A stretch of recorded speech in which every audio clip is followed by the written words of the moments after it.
चलो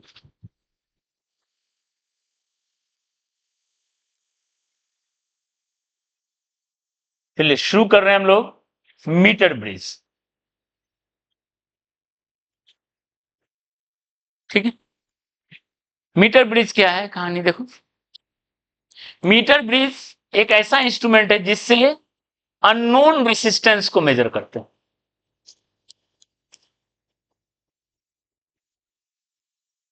okay, unknown resistance को major करते हैं और ये काम किस प्रिंसिपल पे करता है? व्हीटस्टोन ब्रिज के प्रिंसिपल पे। ठीक है, ये काम करता है व्हीटस्टोन ब्रिज के प्रिंसिपल पे, works on Wheatstone bridge principal.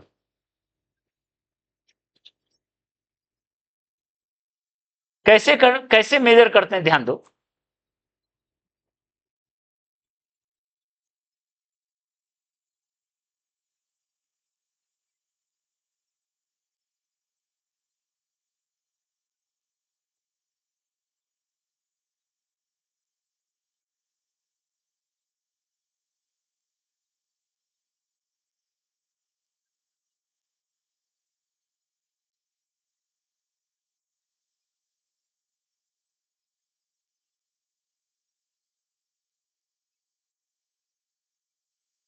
ये डायग्राम है सर्किट का, ध्यान दीजिए। ये है मेन सर्किट, ये है मेन सर्किट, वायर लगा हुआ है, इसको मीटर ब्रिज वायर बोलेंगे। ठीक है, इस वायर का एल लेंथ है मान लेते हैं, जनरली 100 सेंटीमीटर लेते हैं क्योंकि नाम है मीटर ब्रिज, 1 मीटर का लेते हैं। एल भी ले सकते हैं, कुछ भी हो सकता है, ठीक है, पर जनरली 100 सेंटीमीटर लेते हैं।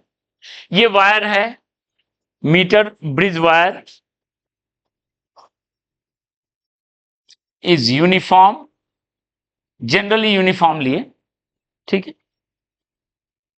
यूनिफॉर्म वायर है, having length L equal to 100 centimetre. इसके ऊपर 2 स्लॉट बना हुआ है, एक लेफ्ट गैप है, एक राइट गैप है। ठीक है, एक में एक रेसिस्टेंस है R1, एक में एक रेसिस्टेंस है R2। तो हम लोग क्या करते हैं, एक नॉन रेसिस्टेंस लेते हैं, एक अननोन रेसिस्टेंस लेते हैं। ठीक है, दोनों अननोन लोगे तो फिर मेजर नहीं हो पाएगा, फिर रेशियो मेजर होगा। एक पता करने के लिए दूसरा पता होना चाहिए। इस पॉइंट से एक गैल्वेनोमीटर दे दिए, और लास्ट क्लास में हम लोग गैल्वेनोमीटर के बारे में डिस्कस कर चुके हैं कि गैल्वेनोमीटर में स्मॉल करंट जाता है, उसमें डिफ्लेक्शन दिखाता है। अगर करंट जा रहा है तो डिफ्लेक्ट होगा, नहीं जा रहा है तो कोई डिफ्लेक्शन नहीं होगा, उसको जीरो डिफ्लेक्शन या नल डिफ्लेक्शन बोलेंगे। ठीक है, और ये स्लाइडर है, ये जो है इस पे क्या करते हैं, इसको यहां से यहां तक स्लाइड ऐसे करवा रहे हैं। ठीक है, इस तरीके से यहां से स्लाइड करवा रहे हैं, और हम देख रहे हैं गैल्वेनोमीटर में किस लोकेशन पर नल डिफ्लेक्शन हो रहा है, किस लोकेशन पे नल डिफ्लेक्शन हो रहा है। तो मान लेते हैं वो एक्स लेंथ पे नल डिफ्लेक्शन शो कर रहा है। Let at length X galvanometer shows null deflection.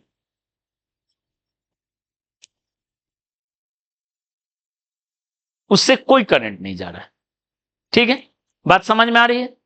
तो जब कोई current X at length X, it is called balance length, इसको कहेंगे बैलेंस लेंथ।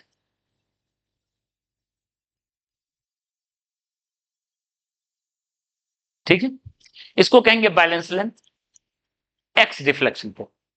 तो अब बताओ ये व्हीटस्टोन ब्रिज का स्ट्रक्चर हो गया कैसे? देखिए, इतना दूर का एक रेसिस्टेंस होगा, इतना दूर का एक रेसिस्टेंस होगा, गैल्वेनोमीटर से कोई करंट नहीं जा रहा है, तो मोटा मोटी ये स्ट्रक्चर है R1 R2, इतना वायर का एक रेसिस्टेंस, इतना दूर का एक रेसिस्टेंस, बीच में गैल्वेनोमीटर लगा हुआ है, ये R1 ये R2 ये X लेंथ का रेसिस्टेंस, ये L माइनस X लेंथ का रेसिस्टेंस। ठीक है, इसमें कोई करंट नहीं जा रहा है, यानी ये व्हीटस्टोन क्या हो गया, बैलेंस हो गया। क्लियर है? और बैलेंस हो गया तो R1 by R2 equal to RX by, लिखेंगे R1 बाय R2 या R1 by R2 equal to this by this, एक ही बात है। ओके, ये मिल गया। अब आते हैं, ये तो मिल गया वो। अब सिंस वायर यूनिफॉर्म है, सिंस वायर इज यूनिफॉर्म, तो यूनिफॉर्म वायर है, तो रेसिस्टेंस एक्स लेंथ का जो लिखेंगे वो होगा रो एल बाय एस, और एल माइनस एक्स लेंथ का जो लिखेंगे वो क्या होगा, ठीक है। अगर वायर नॉन यूनिफॉर्म रहता, मतलब ऐसा रहता, तो हमको निकालना पड़ता उतना दूर का रेसिस्टेंस इंटीग्रेशन के हेल्प से या फॉर्मूला के हेल्प से, ठीक है।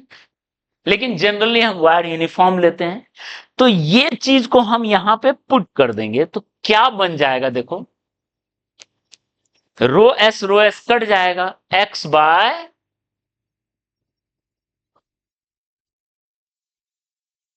ठीक, क्लियर है, आ गया।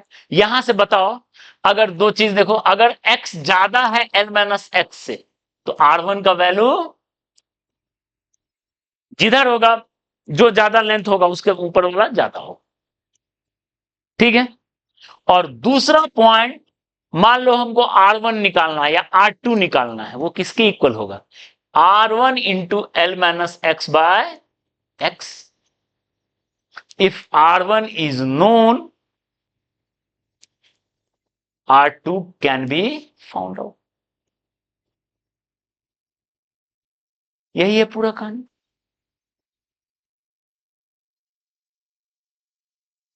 ठीक है। तो ये है मीटर ब्रिज, क्लियर है, ओके।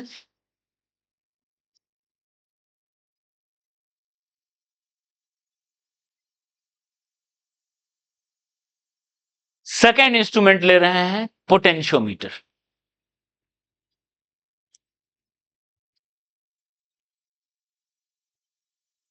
ओके, ध्यान दीजिए। पोटेंशियोमीटर का क्या काम है, to measure EMF and internal resistance of cell. EMF और इंटरनल रेसिस्टेंस ऑफ सेल को मेजर करना है, तो क्या यूज करेंगे, पोटेंशियोमीटर, ओके। उसका कैसा स्ट्रक्चर है देखो, उसमें भी एक वायर होता है, उसको कहेंगे पोटेंशियोमीटर वायर, और ये है मीटर ब्रिज वायर, ओके। एक सोर्स है ऐसा, बहुत लार्ज सोर्स है, ठीक है। ये वायर है पोटेंशियोमीटर वायर, जनरली हम यूनिफॉर्म लेके चल रहे हैं, ये सर्किट है, ठीक है, ओके। ये सोर्स है, ये पोटेंशियोमीटर वायर है, पोटेंशियोमीटर वायर। अब हमको कोई सेल का ईएमएफ मेजर करना है, ठीक है। तो क्या करेंगे देखिए, ऐसे करके एक सेल लगा दिए, उसका इंटरनल रेसिस्टेंस है, गैल्वेनोमीटर लगा दिए, और यहां स्लाइडर, फिर से वही, ओके। और इस स्लाइडर को हम यहां से यहां स्लाइड करवा रहे हैं, ओके, फिर से वही कहानी। और मान लेते हैं एल एक बैलेंस लेंथ मिला, L is balance length, L is length of potentiometer wire,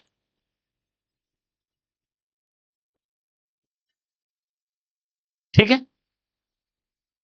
अब इसको कैसे जज करेंगे, बैलेंस लेंथ मिला, इसका मतलब there is no current through galvanometer, there is no current through, galvanometer से कोई करंट नहीं जा रहा है, और गैल्वेनोमीटर से कोई करंट नहीं जा रहा, मतलब सेल से कोई करंट नहीं जा रहा, सेल से कोई करंट नहीं जा रहा, there is no current through cell, cell से कोई करंट नहीं जा रहा।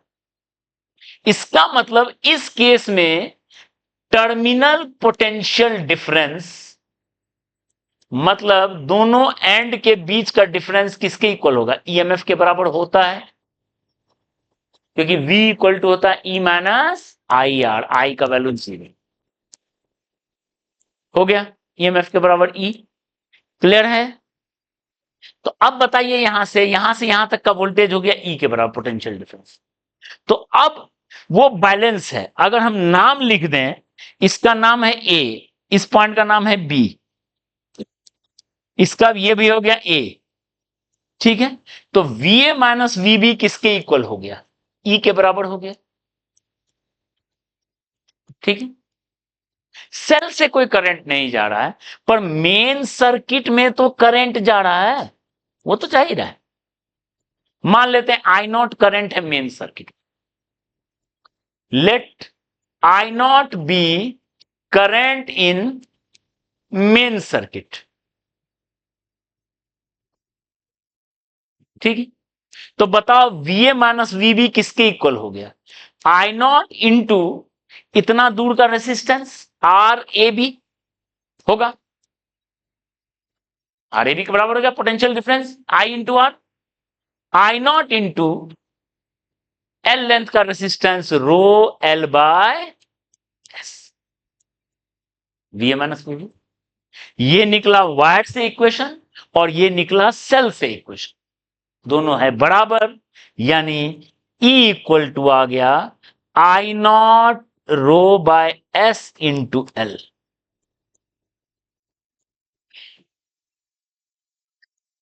आई नॉट रो बाय, ठीक, नहीं हम इतना का पोटेंशियल इतना ही बराबर, क्योंकि ये दोनों करंट नहीं है, ये ए पॉइंट हो गया, इसमें करंट नहीं है, तो यहां तक का पोटेंशियल है भी बी हो गया, करंट ही नहीं है, तो यहां ठीक है, क्लियर है? तो अब बताओ यहां से ये पॉइंट देखो, सोर्स का अपना फिक्स है, वो जो स्ट्रक्चर है सोर्स का वो कांस्टेंट करंट दे रहा है, ठीक है? आई नॉट फिक्स है, रो फिक्स है, मटेरियल का रेसिस्टेंस, एरिया फिक्स है, यूनिफॉर्म वायर है। तो बताओ ईएमएफ किसके प्रोपोर्शन हो गया? मतलब कोई सेल लगाए आप, वो जिस लेंथ पे बैलेंस हुआ वो दोनों प्रोपोर्शन, अगर सेल का ईएमएफ बढ़ा रहे हैं तो लेंथ, ठीक है? तो दो सेल को अगर कंपेयर करेंगे L1 बाय L2, ये हुआ कंपैरिजन ऑफ टू सेल, एक L1 लेंथ पे बैलेंस हुआ, एक L2 लेंथ पे बैलेंस हुआ, तो जो ज्यादा लेंथ होगा वो ज्यादा ईएमएफ है, अगर L1 ज्यादा है L2 से, ईएमएफ 1 ज्यादा होगा 2 से। ये बहुत बेसिक फॉर्मूला है। और E2 निकालना है, किसके इक्वल होगा? E1 E2 bye E1 L2 bye L, देख लो, अगर आपको L1 L2 तो लेंथ से पता चल जाएगा। मान लो एक बार आपने सेल E1 रखा, लेंथ मेजर किया L1, E2 रखा, लेंथ मेजर हुआ L2, E1 पता है आपको, तो E2 आराम से निकल आएगा।